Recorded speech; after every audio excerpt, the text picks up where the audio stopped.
Assalamualaikum warahmatullahi dan salam sejahtera kepada bangsa Wallaberi sekalian. Kali ini video kita nak menyentuh tentang berkemungkinan besar satu lagi kontroversi kalimah Allah dekat tapak kaki kembali menjengah negara kita ini. 2 kali dah dan tempoh 1 bulan. Tetapi betul ke benda tu masalahnya? Kita intro dulu.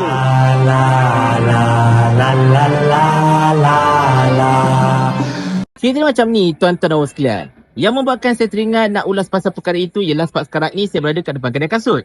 Yalah, nak belikan kasut untuk anak-anak teraya kan. Mereka pun nak beraya pakai kasut baru semua. Jadi bila kita cerita nak beli kasut ni, tiba-tiba teringat dengan satu kontroversi yang sekarang ni lah, hari ini betul-betul top.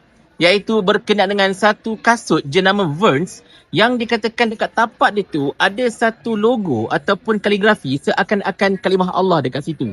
Yang mana benda itu dah dikongsikan oleh seorang pengguna Facebook dan mendapat ulasan daripada ramai pihak lah.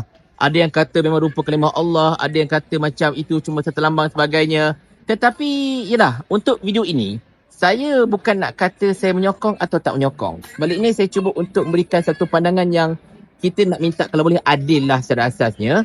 Supaya kita rakyat Malaysia sama-sama dapat menilai dengan orang kata apa, mata hati yang lebih bagus. Dan tidak terlampau terikut-ikutkan emosi. Sebab, yelah, saya tahu kedudukan saya dan masyarakat macam mana sekarang ini. Sebab saya ni, alhamdulillah lah, bolehlah dikatakan sebagai salah seorang pengaruh. Jadi, apa-apa yang saya cakap, mungkin akan mempengaruhi rakyat serba sedikit lah. Jadi, kerana itu saya kena lebih berhati-hati bila berbicara pasal hal-hal macam ni. Kita balik pada isu kita, tuan-tuan dan puan sekalian. Sekarang ini ialah tapak kasut yang menjadi kontroversi itu. Di mana, memang sekali imbas kita tengok, betul-betul macam menyerupai kalimah Allah. Kalau tengok sekali imbas lah, terutamanya dia jauh-jauh ke ataupun dalam keadaan yang mungkin kabur-kabur sikit misalnya, memang nampak macam kalimah Allah. Tetapi ada pihak yang telah mengatakan bahawa ini merupakan logo syarikat tersebut.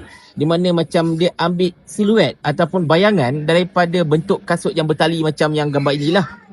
Dan kita nampak rupa dia pun macam seakan-akan itu.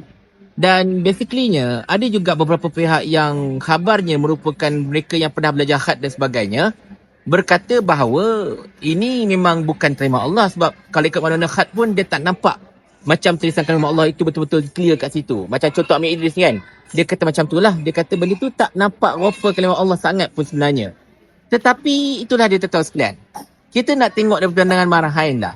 Saya nak tanya anda, sekali imbas anda tengok logo ini, anda rasa ini logo yang macam kalimah Allah ke bukan? Sekali imbas anda cuba tengok logo tersebut. Adakah ini menyerupai kalimah Allah atau bukan? Sebab yang paling penting sekarang ni ialah first impression tau. Mana benda yang kita pandang sekali imbas nampak macam ni sebagai contohnya kan.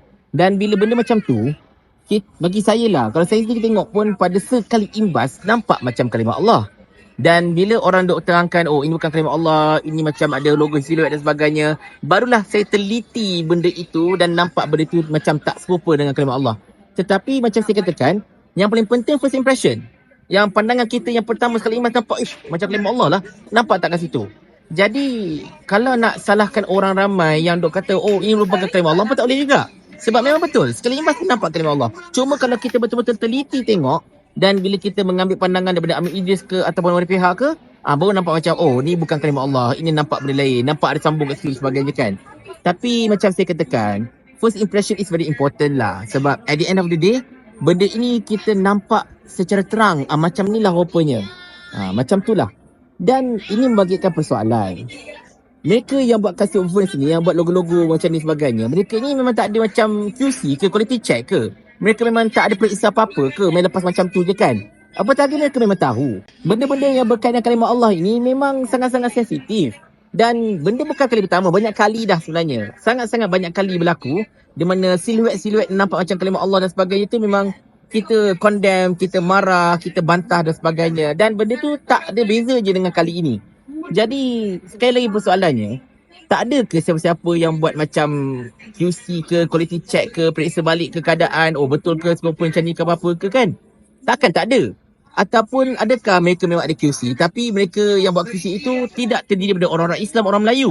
Maknanya syarikat ini, dia langsung tidak ada orang Melayu ke, orang Islam ke yang hendak menjadi, orang kata apa, orang yang akan melihat daripada kacamata pengguna Islam, pengguna Melayu. Itu yang kita persoalkan. Mungkinkah ini disebabkan oleh polisi setengah syarikat? Mungkin Vans ini sendiri polisinya lah bila dia nak hire pekerja, Mandarin speaking only, Chinese speaking only kan. Dia nak orang-orang Cina saja yang menyertai syarikat dia. Jadi mungkin itu menyebabkan ketiadaan atau kekurangan orang Islam, orang Melayu yang sepatutnya berada dekat bahagian vital dekat company tersebut untuk menjadi quality check, untuk menjadi pemeriksa terakhir sebelum rilis produk itu atau logo itu dekat pasaran dan sebagainya. Tapi for the benefit of doubt, ini adalah lambang Vans yang saya kutip daripada Google. Ini adalah logo mereka. Dan tapi itulah bagi saya, kalau saya bandingkan logo Vans ini pun dengan lambang dekat tapak kasut itu pun, dia macam tak berapa sama. Dia macam agak berbeza sikit. Dia punya lenggok-lenggok, lekuk-lekuk dia macam agak berbeza sebenarnya.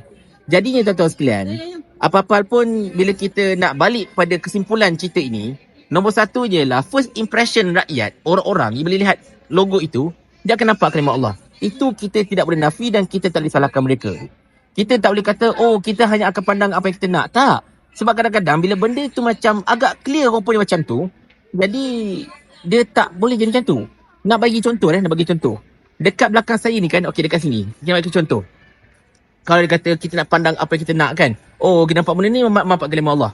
Macam contoh, ini ialah logo Maxis. Logo Maxis pun lebih kurang juga. Dia macam ada lekuk-lekuk kan. Macam hujung tu macam huruf H. Tapi orang tak kata logo Maxis ini logo kalimah Allah. Sebab dia tak nampak macam kalimah Allah. Nampak macam dia merupakan satu contengan yang membentuk globe. Itu maksudnya we are what we want to see. We look what we want to see. Apa yang kita nak tengok tu yang kita nampak. Jadi benda itu is not the case with the logo Vans ini. Sebab memang sekali imbas nampak macam kalimah Allah. Yang keduanya, kita harapkan jugalah mungkin ada berlaku siasatan lah daripada pihak-pihak berwajib. Bukan siasat apa, cuma nak memastikan kesahihan dan sebagainya. Dan kita nak pandangan yang lebih banyak daripada para pakar khat dan sebagainya dan pakar tulisan-tulisan Jawi ini supaya mereka dapat menentukan secara absah tentang logo ini. Sebab benda-benda macam ni dia akan membangkitkan sensitiviti. Apatah lagi nak raya ni masalahnya kan. Kita tak reda lagi kisah kalimah Allah dekat stoking KK Mart tu. Dan kita tengok datang pula benda ini. Jadi benda-benda macam ini memang sangat-sangat malang lah. Dan umat Islam pun berhak berasa sakit hati sebab kesabaran mereka macam seolah-olahnya sentiasa diuji daripada dulu sampai sekarang. Dan kita takut nanti tiba-tiba mereka ni dah tak boleh, orang kata apa? Tak boleh bertahan lagi dah. Mereka akan marah. Dan akhirnya mereka akan buat keputusan yang merugikan semua orang sebenarnya. Dan kita tak nak macam tu. Walaupun saya yakin mungkin akan ada pihak yang cuba menanggut di air keruh. Tetapi inilah, tugas kita adalah untuk pastikan yang tidak ada pihak yang mampu untuk menanggut di air keruh tersebut. Jadi apa-apa pun itu alasan saya. Saya tak boleh kata 100% confirm kalimah Allah. Saya juga tak boleh kata 100% confirm bukan kalimah Allah. Cumanya kesimpulan saya, logo itu sekali imbas memang nampak macam kalimah Allah. Tetapi saya menghormati pandangan rakan-rakan, terutama sahabat baik saya Ahmad Idris, yang mengatakan bahawa itu tidak ada zat kalimah Allah pun dalam bentuk khat dan sebagainya. Tetapi macam saya katakan, kita perlukan penyiasatan menyeluruh. Dan kalau boleh syarikat-syarikat macam ni, nak lantik orang buat QC ke atau kawasan-kawasan vital yang memastikan pengeluaran ini, tolonglah, berhentilah nak kata, kita nak Chinese speaking only, Mandarin speaking only. Pastikan orang-orang Islam, orang Melayu juga diterima masuk untuk bekerja dekat bahagian-bahagian vital company ini supaya benda-benda bodoh macam ini, benda-benda yang mengerikan macam ni, dia tidak rilis, dia tidak keluar dan tidak akan menyebabkan kontroversi pada masyarakat. Sebab kerana ketidakadaan orang Melayu lah untuk cek kualiti ataupun tentang satu perkara dalam satu produk itu yang menyebabkan benda-benda macam ini kita terlepas pandang, terlepas keluar dan akhirnya menciptakan kontroversi dan mencetuskan satu kemarahan yang tidak sepatutnya. Rugi macam tu tuan-tuan sekalian. But at the end of the day, kepada rakan-rakan saya kat luar sana yang saya tahu tengah bersemangat untuk marah benda ini, saya bukan nak minta anda kendurkan kemarahan. Cumanya saya nak anda bagi satu benefit of doubt dan kita jadilah satu umat yang lebih bijak supaya kita tidak terus melenting dan kita menggunakan pertimbangan akal fikiran kita yang dipandu oleh iman untuk pastikan yang kita tidak melakukan sesuatu atau mengulas sesuatu di luar konteks ataupun dalam masa yang sama juga tidak begitu orang kata apa agresif sangat dalam benda-benda macam ni. Kita just minta penyiasatan dilakukan kalau boleh lah. Tetapi kepada syarikat Vans ini, saya harap that is the case lah, iaitu memang kebetulan yang sangat-sangat malang. Sebab kalau tidak, saya takut nanti orang Islam datang jumpa anda dan tanyakan soalan ini ke anda. Masa itu anda jawab apa? Mau tak tuan hamba kalau hamba kirimkan ke akhirat?